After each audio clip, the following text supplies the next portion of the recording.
Dan hari ini saya sangat terharu, saya diangkat menjadi Ketua Dewan Kehormatan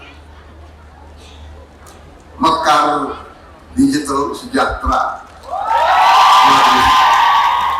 Saya tadi minta izin, saya tidak mau jadi Ketua Dewan Kehormatan hanya untuk punya jabatan saja. Saya ingin ikut serta. Jadi saya putuskan saya akan ikut sertakan modal 15 miliar rupiah.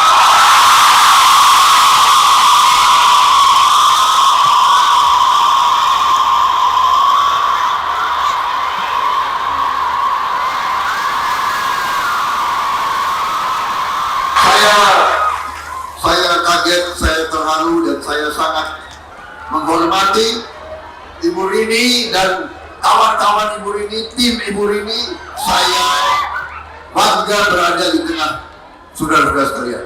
Dan marilah kita membangun gerakan koperasi ini bersama dengan Input.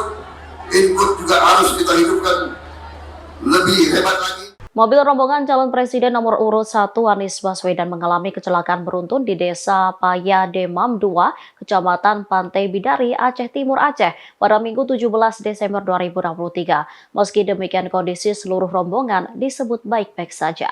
Kabar ini disampaikan oleh juru bicara Timnas Amin, Indra Karismaji. Indra mengatakan kondisi Anies yang merupakan ex-gubernur DKI Jakarta itu baik-baik saja.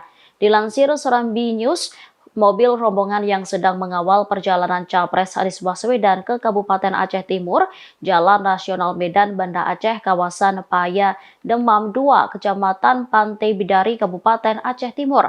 Kecelakaan ini terjadi sekira pukul 13.35 waktu Indonesia Barat pada Minggu 17 Desember. Diketahui hari ini Anies Baswedan datang ke Aceh untuk kampanye. Kedatangannya disambut meriah di Masjid Ba'alawi.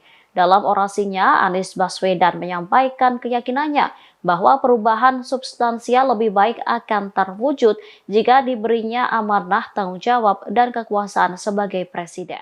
Download Tribun X sekarang, menghadirkan lokal menjadi Indonesia.